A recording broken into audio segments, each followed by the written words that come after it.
Сайн байцгаана уу хүмүүс. Та бүхэнд энэ өдрийн мэндийг хүргэе. Өнөөдрийн хичээлийг математик, хим, газар зүйн хамтарсан 3 багшийн хичээл явагдана. Математикийн багш Нар Мандах, химийн багш Бат Чимэг, газар зүйн багш Цагаан Цааж. За хүмүүстээ дэлгэцрүүгөө зөвхөн анхаарлаа хандуулъя. Зураг болгон дээр өөр утга санаанууд гарч ирж байгаа. Тэр болгоныг нэг бүрчлэн хараарай. За манай хоёр багш мэдээж хүүхдүүдэд дэмжлэг үзүүлэхээр хамтарч ажиглаад нэмэлт мэдээлэл өгөөрэй. Эхний одоо энэ зураг бол мөсөн голын зураг байна. 1978 оны зураг.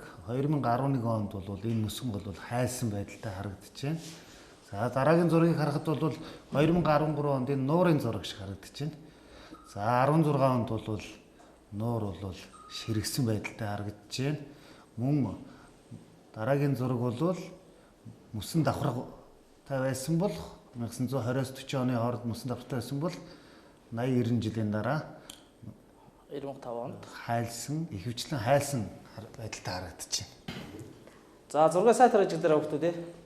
Зургаас харахад эхний зураг дээр ой хэрийн төмрийн зураг харагдаж байна. За хоёр дахь зурган дээр хойд мөсөн далаа хайлж байгаа зураг харагдаж байна. За гурав дахь зурганд ой мод устдаж үгүй болж байгаа зураг. За цөлжилт явагдаж байна. За үер усны аюул, за ундны усны хомсдол зэрэг зүйлүүдийг илэрхийлсэн зургууд харагдаж байна. За хүмүүстээ тэгэхээр энэ зураг бол байгалийн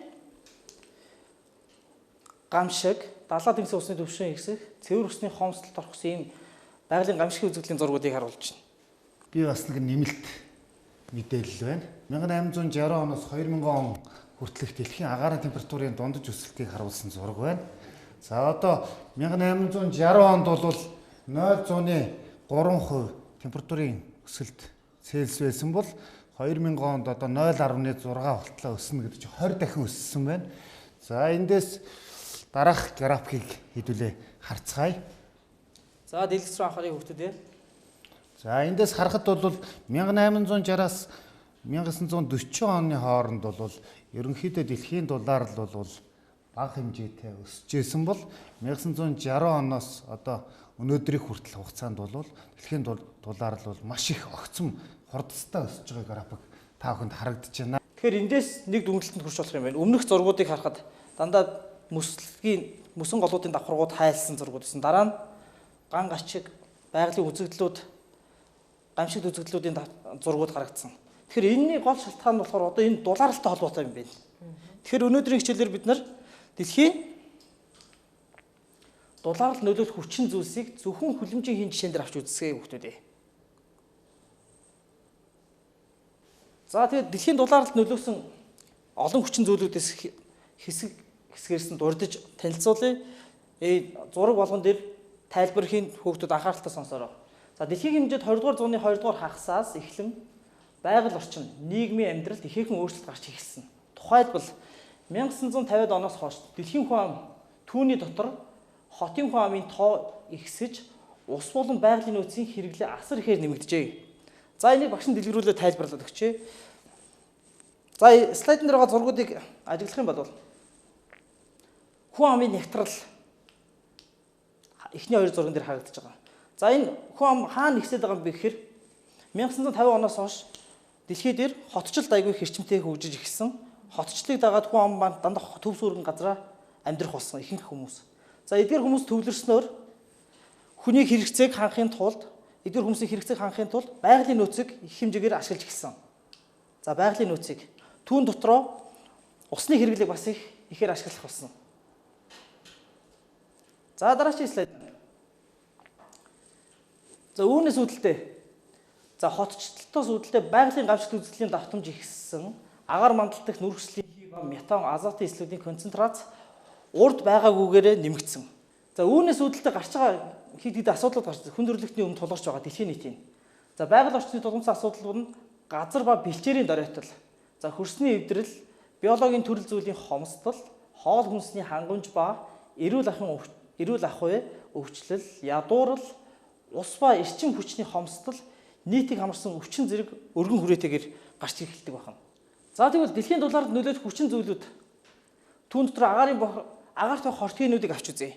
За хотчид бий болсноор хүн төвлөрснөөр бусад хүчин зүйлүүдээс одоо энэ дараах хийнүүд бий болж эхэлдэг. За угаарын хий, азотын эслүүд, хөхрийн 2 дахь эсэл, тоосонцор гэсэн ийм хийнүүд агаарыг хөвчлэн бохирдуулдаг байна. За энэ талаар хүүхдүүдэд манай химийн багш мэдээлэл өгөх баха.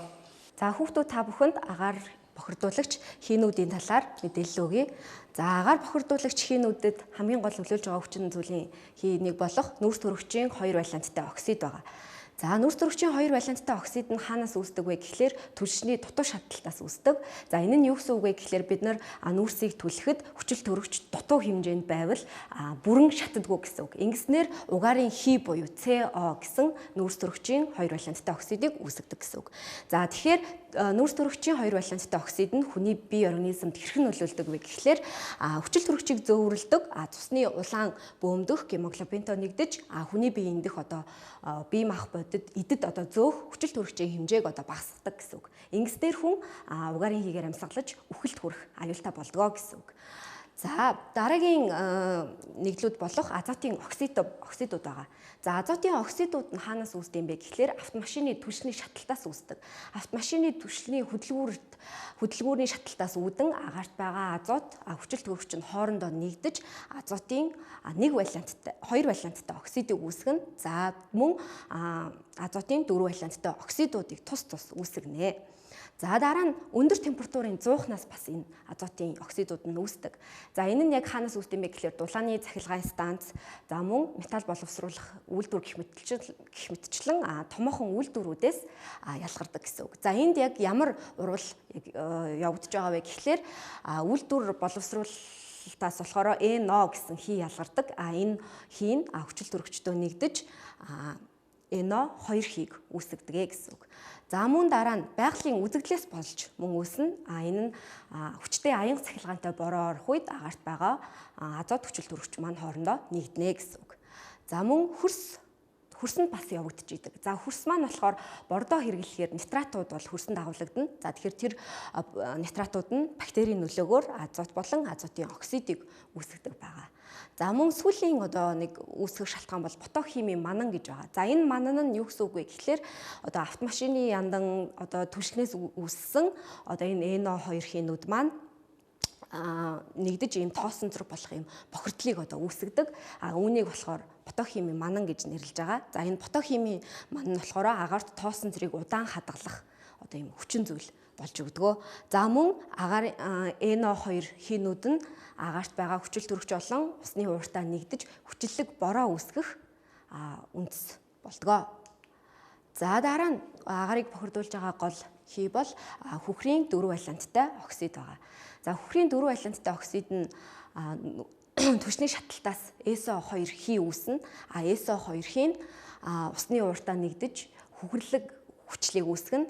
За мөн SO2 хий нь агаарын хүчил төрөгчдөө нэгдэж хөхрийн 6 валенттай оксидыг үүсгэнэ. За энэ 6 валенттай оксид нь мөн устдаа нэгдэж хөхрийн хүчлийг үүсгэнэ. Энд 2 төрлийн хүчил үүсэж байгаа хүүхдүүд та бүхэн анзаарж байгаа бах. Тэгэхээр энэ 2 түрүүний өмнө ярьсан азотын оксидоос мөн хүчлэг бороо үүснэ. За мөн SO2 хийнээс бас хүчлэг бороо үүсэх урвалуудыг бид нар авч үзэж байна. Тэгэхээр хүчлэг борооны яг нөлөө нь юу юм бэ гэхлээр хүчлэг бороо орсноор голын ус болон далай тэнгисийн орчин буюу pH нь өөрчлөгдөн. Орчин өөрчлөгдснөөр далай тэнгис гол нуурт амьдардаг амьд организм үхэж эхэлнэ.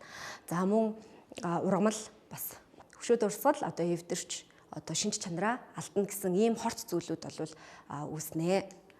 За дараагийн нэг гол хүчин зүйл бол тоосонцор байгаа. За тоосонцор бол бид нар маш сайн мэдэн шүү дээ. За бид нар өвөл болоод утаатай үед PM 2.5 гэсэн амны маскыг хаалтыг одоо хэрэгэлдэг. За тэгэхээр энэ яг ямар хэмжээс юм бэ гэхлээр тоосонцорыг нарийн ширхэгт бүдүүн ширхэгт гэж хоёр ангилж авч үздэг. За энэ нь яг ямар ангилал юм бэ гэхлээр хүний нэг ширхэг үсийг аваад үзвэл хүний нэг ширхэг үсний диаметр 50-аас 70 микрометр байдаг. Энэ 50-70 микрометрийг дахиад дэлгэрэнгүй авч үзвэл хүний үсэнд байгаа үсийг одоо тойруулаад авч үзсэн бүдүүн ширхэглэх тоосонтор нь болохоор 2.5-аас 10 микрометр буюу 5 дахин одоо бага байна гэсэн үг. За тэгэхээр PM 2.5 гэдэг хэмжээс нь болохоор 2.5 микрометр хэмжээтэй ийм нэгж байх нэ.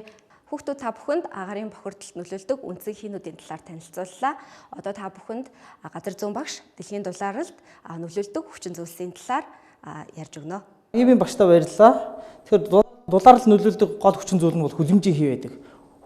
Хүлэмжийн хий нь болохоор уурын зуух, за машин техник хэрэгсэл, за бусад төрлүүдээс гардаг. Энэ дотроос хамгийн гол зүйлийг аваад үзэх юм бол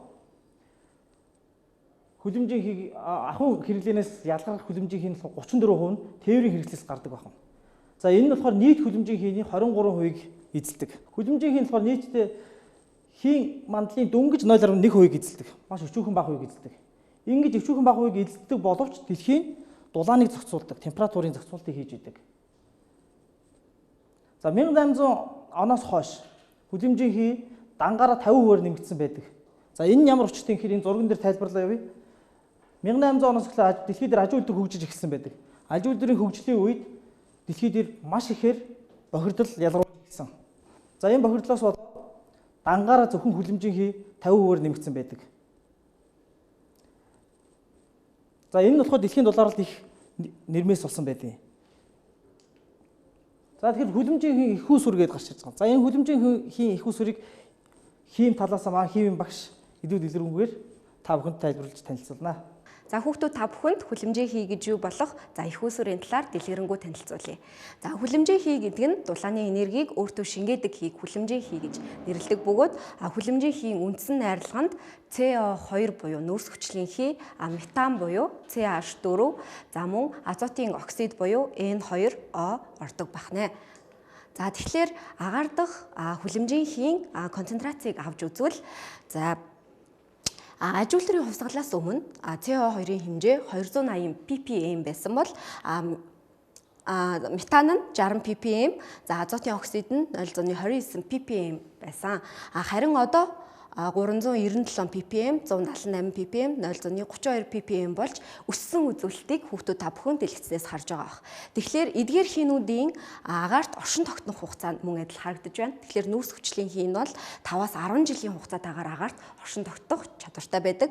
За метан нь бол 10 жил, NO2 бол хамгийн удаан буюу тогтвортой байдаг хий бөгөөд 100 жил байх байдаг ийм хий байна.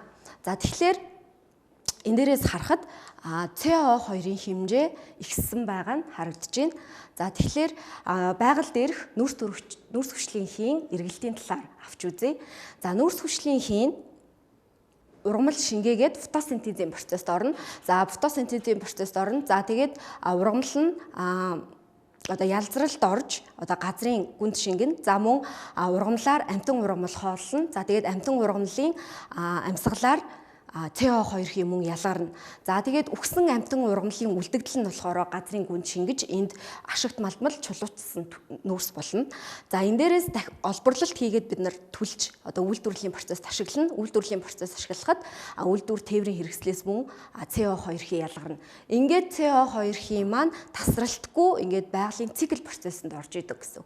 Тэгэхээр яагаад энэ CO2-ийн хийн хэмжээ ихсээд байгаагийн шалтгаан бол CO2 хийн ингээд байгалийн цикл процесс эргэлтэнд орох ёстой байтал энэ үйлдвэр тээврийн хэрэгслээс ялгарч байгаа их хэмжээний CO2 нь цикл процесст хараахан орж чадахгүй байгаа учраас CO2 хийн хэмжээ нь ихсээд байгаа шалтгаан юм а. Тэгэхээр нүүрсний шаталт болон түвшний шаталтаар CO2 хий буюу нүүрс хүчлийн хийн үүсэж байдгаа гэсэн үг. Тэгэхээр аж үйлдвэр хөгжсөн гэдээ манай газар зүүн багш түрүү ярьсан шүү дээ. Тэгэхээр аж үйлдвэр хөгжиж эхэлснээс хойш буюу 1800-аад оноос хойшоо энэ процесс маань CO2 хийн хэмжээ ихсэх одоо энэ гол хүчин зүйлүүд бол нэмэгдсэн гэж үзэж байна. За тэгэхээр энэний шалтгаан бол мэдээж одоо манай газар зүүн багш мөн ярьсан хүн амын өсөлт, үйлдвэрлэл, цахилгаан эрчим хүчний хэрэглээ, за усны хэрэглээ, тээврийн хэрэгслийн тоо нэмэгдсэн гэх мэтчлэн энэ олон зүйлүүдийн шалтгаанаас болж нүүрс хүчлийн хий хэмжээ ихсээд байгаа юм байна. За тэгвэл нүүрс хүчлийн хий хүний биед ямар сөрөг нөлөөтэй вэ? Тэгэхээр нүүрс хүчлийн хий хүний биед нөлөөлөхдөө за толгой иргэн, цусны даралтын хэсэг нь хараа, сонсгол, төв мэдрэлийн системд нөлөөлөх зэргээр үйлчилдэг.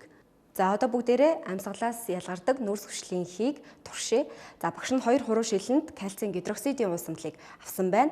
За тэгэхээр кальцийн гидроксидын уусмал руу CO2-ыг нэвтрүүлэхэд уусмалд цагаан өнгийн булангаар ажиглагддаг байгаа. За тэгэхээр багш нь нэг уусамлаа харьцуулах зорилгоор авсан учраас эндээ хуруу шилийн тавир дээрээ тавьчих. За одоо кальцийн гидроксидын уусмал руугаа багш нь үлээж өгнө. Тэгэхээр хуруу шилэнд явагдах өөрчлөлтийг ажиглаарай.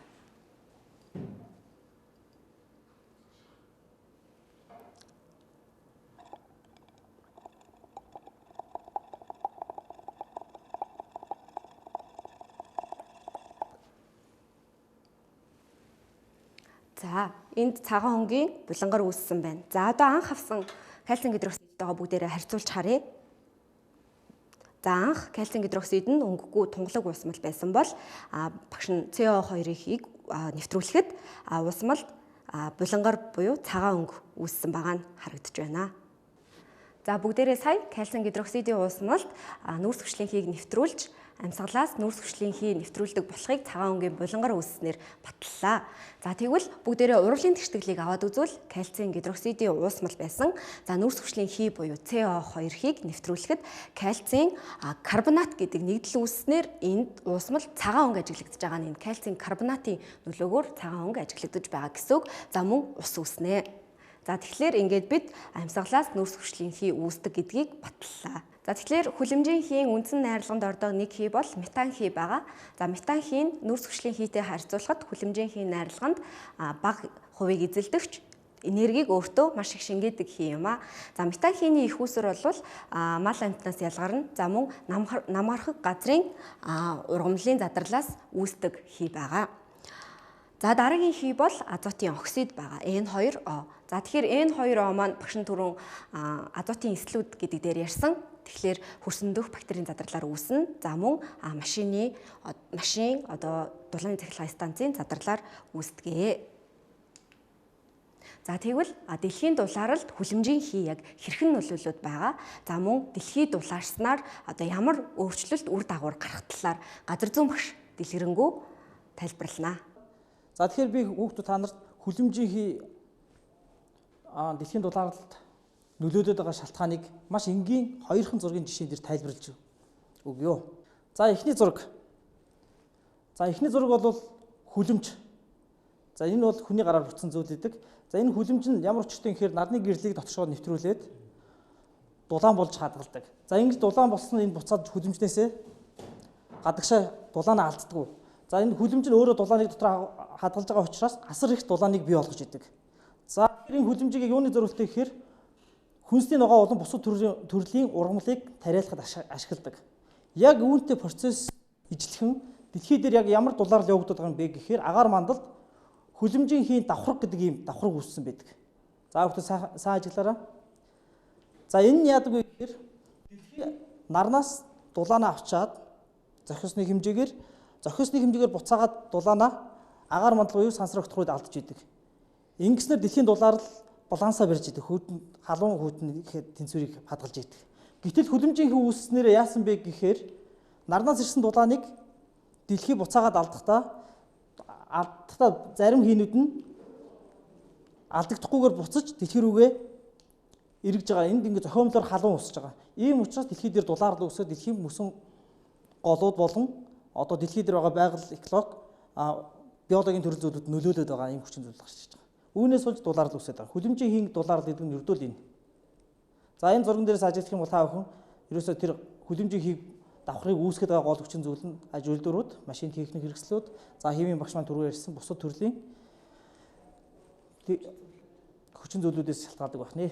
За тэгэхээр энэ дулаалалтай холбоотой олон тоо баримтууд байдаг. За сая манай хоёр багш ярьлаа. Дэлхийн хүлэмжийн хийн ялгаралд бол яг мал амьтан болон хөдөө аж ахуйн үйлдвэрлэлээс бол 51% хамаардсан байна. Мөн тээврийн хэрэгслээс бол 13% хамаарсан байна. За энд махан хоолноос татгалзах замаар эко хүнс хэрэглэснээр хүлэмжийн хийг бол 50% хүртэл бууруулах боломжтой. Мөн усныхаа хэрэглээг зохистой хэрэглэснээр бас тодорхой хэмжээгээр эхлэгээдээ оруулж байгаа хөрөнгө оруулалт. За мөн энд ширэнгэн ой бол одоо устж өгөө болж байгаатай холбоотой мод тарих шаардлагатай гэдэг нь эндээс бас харагдаж байна.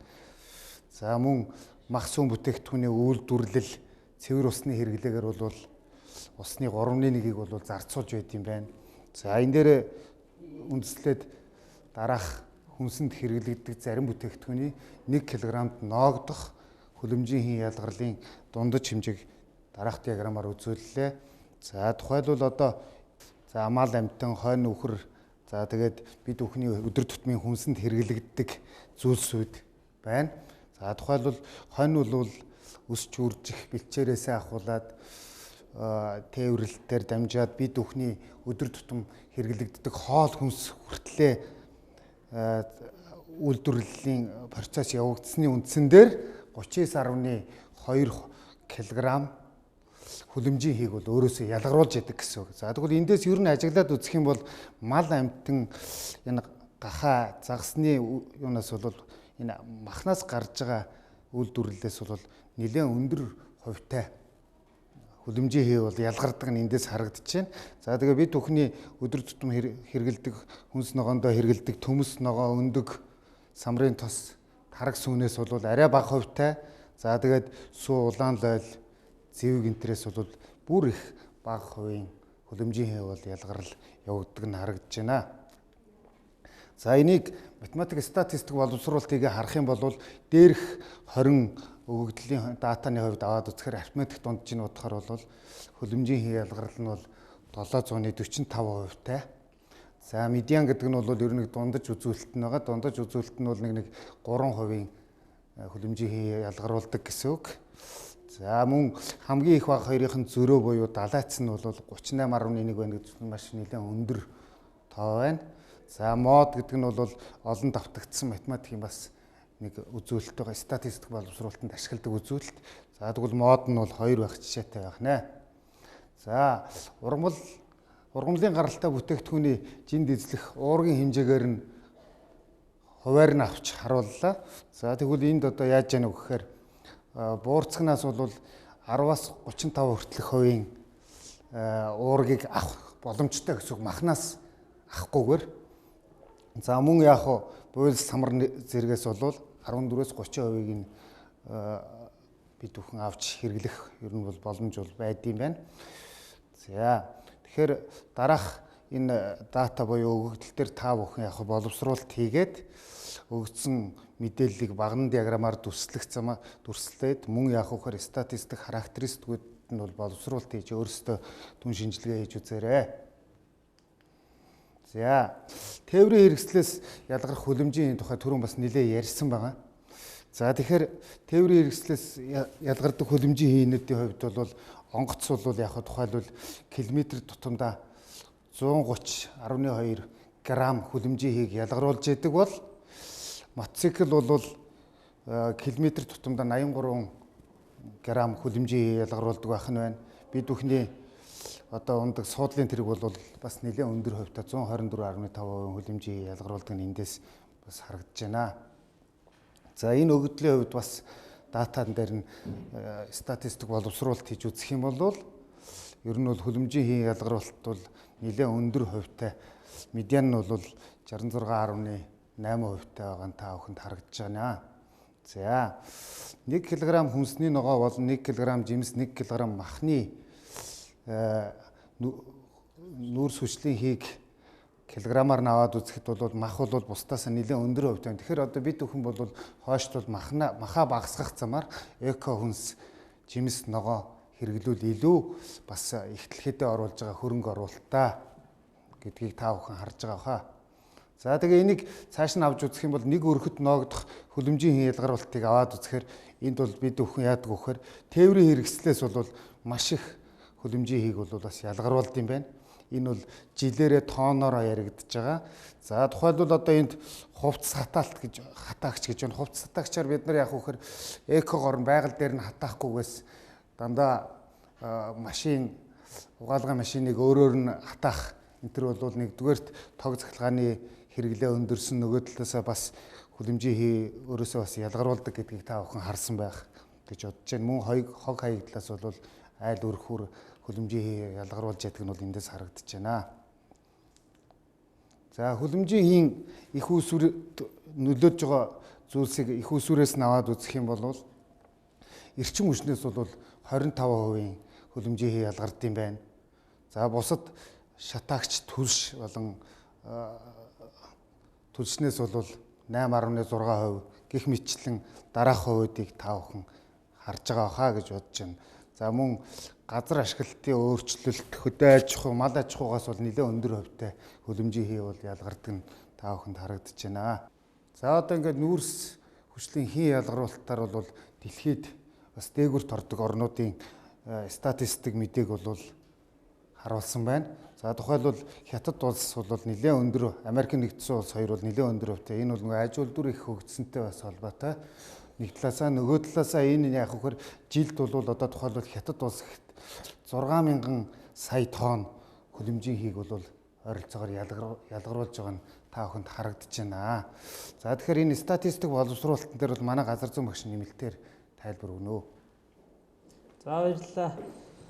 За тэгэхээр яг энэ статистик мэдэн дээрээс харах юм бол та түрүүн хэлсэн нэгд нь одоо хамгийн их нүүрслийн хийг ялгаруулна Хятад улс, дараа нь Америк нэгдсэн улс гэдэг.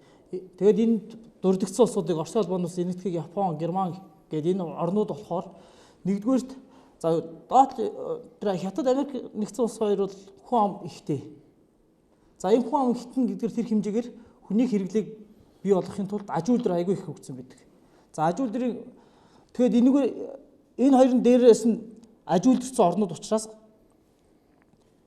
тэр үйлдвэрээ дагаад нүүрслийн хийг ялгаруулалт нь өндөр байгаа юм. За бусад орнуудыг аваад үзсэн бусад орнууд нь ерөөсөө дэлхийд дандаа өндөр хөгжсөн орнууд дандаа үйлдвэрлэгч орнууд байгаа.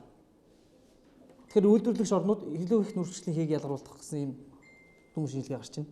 Дараах зураг нь дэлхийн дулаарлаас болоод гарч байгаа үр дагавруудыг нэг үрчилж илтгэсэн байгаа. Эндээс хэд хэдхэн зүйлийг би та бүхэнд дурдлаа. За үүнд дэлхийн дулаарлаас болоод шилжих хөдөлгөөнд цаг агарын үзэгдлүүд, биологийн төрөл зүйлийн хомсдол, байгалийн гамшигт үзэгдэл энэ бүр цаашлаад далаад тэнгис хүртэл нөлөөсөн байдаг. Тэгээ эдийн засгийн хувьд аваад үзэх юм бол хүн амын шилжих хөдөлгөөнд за хоол хүнсний хомсдол, өвчлөл зэрэг нийгэмд гарч байгаа сөрөг үр дагавруудыг дагуулж идэг юм байна. За ингээд гэрийн даалгавртаа орцгоё. За хүлэмжийн хийн дулаарлыг багасгахын арга зам байгаа юу? Дэлхийн дулаарлыг багасгахын тулд бид юу хийж болох вэ? Оюуны зураглал хийнэ үү? За та бүхэн энэ оюуны зураглалыг схем байдлаар өгсөн байгаа. Энийг харж агаад бүгдээрээ өнөөдрийн дээрх хоёр асуудлыг оюуны зураглал хийж гэртээ хийгээрэй. Өнөөдрийн хичээлд оролцсон сурагчдаа баярлалаа. Мөн хоёр багштай баярлалаа.